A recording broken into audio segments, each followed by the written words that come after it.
Quran and geopolitics at the end of history. And we spoke on the last occasion about two alliances, two momentous alliances in geopolitics at the end of history. And the first one, we said, was the return of Russia to her Orthodox Christian spiritual heart, away from the Soviet Union. The Soviet Union had done its job, had deceived the West, and had transformed Russia overnight into a modern industrial state, and with a base of science and technology second to none. That was the benefit of the Soviet Union. And the war on religion, the atheism and so on, was meant to fool the West, and it did fool the West. And as soon as Russia returned to her Orthodox Christian heart, then China realized that we can trust this Russia. The communist China was in conflict with communist Russia. They were at loggerheads. There was a bitter rivalry between the two, so long as the Soviet Union was there.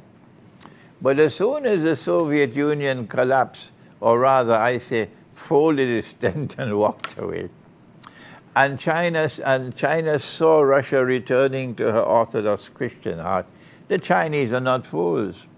The Chinese knew that you could trust this Russia, that this Russia will not bend its knee to the Western world. China is very proud of its civilization, and China will never bend her knee to the West, not at all.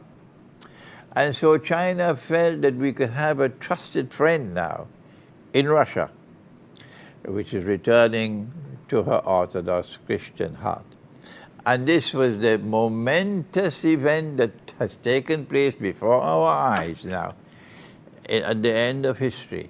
The most important event in international affairs to have occurred on the stage of the world since the origin of modern Western, since the appearance rather of modern Western civilization as a dominant force in the world. The most important event to have occurred is this alliance between Russia and China, a political alliance, an economic alliance, an energy alliance, a monetary alliance, a military alliance. All of these things are there in that alliance between Russia and China. And because Russia is returning to her Orthodox Christian heart, the guidance in the Quran applies to all those who are believers. And there is the verse in Surah Al-Anfal in which Allah has guided us. And He said, "Ba'adawuzu billahi minash shaitanir rajim." This is the first verse of the Quran I'm quoting for today. Al-kafiruna ba'duhum awliya'u ba'd. That the disbelievers are friends and allies of each other.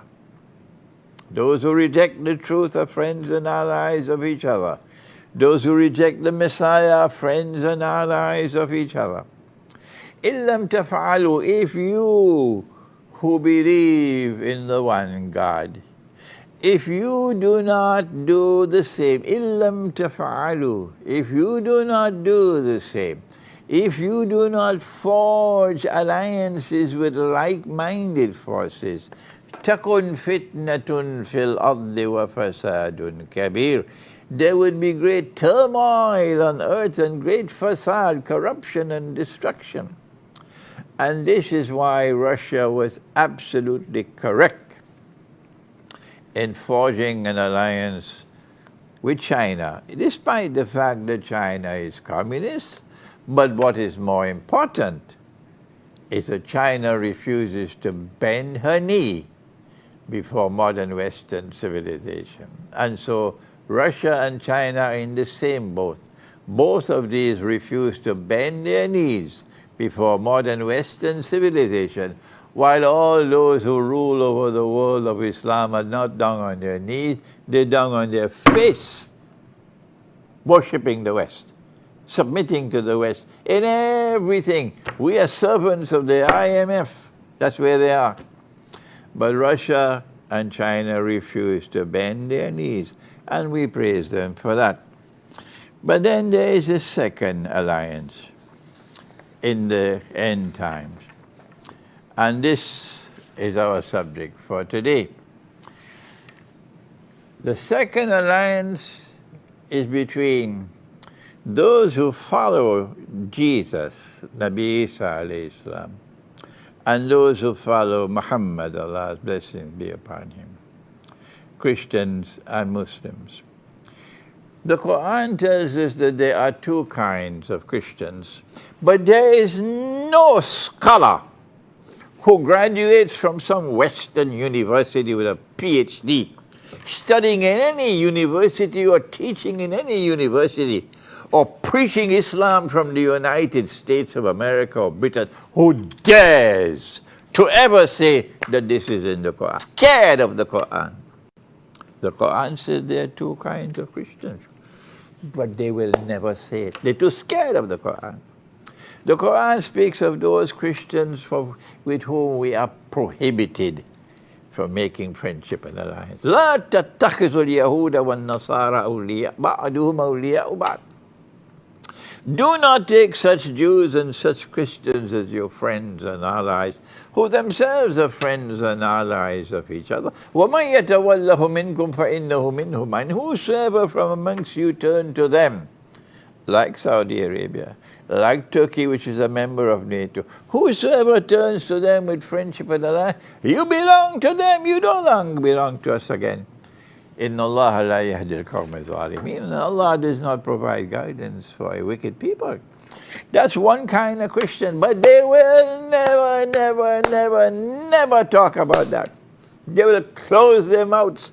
They will turn their backs and walk away. But they will never quote this verse of the Quran the way I've just explained it. Ask them. Check them out and see. Ask them. But then the Quran speaks about another kind of Christian. And again, they don't talk about this. I don't know where these scholars came from. Did they study in the moon? That they're so scared of the Quran?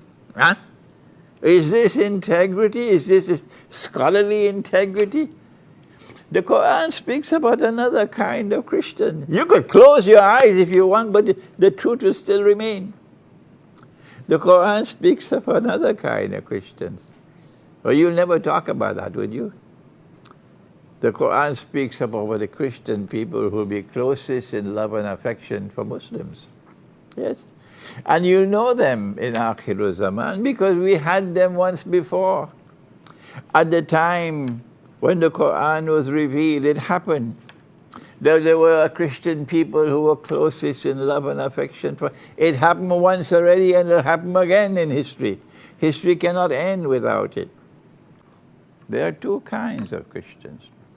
And the alliance that will shake up the world, change geopolitics in the end of history, is the second alliance between those who follow Jesus, the Christians who truly follow him, not the ones who follow Santa Claus, the Christians who follow Jesus, despite the fact that they have the Trinity, despite the fact that they worship Jesus as the Son of God.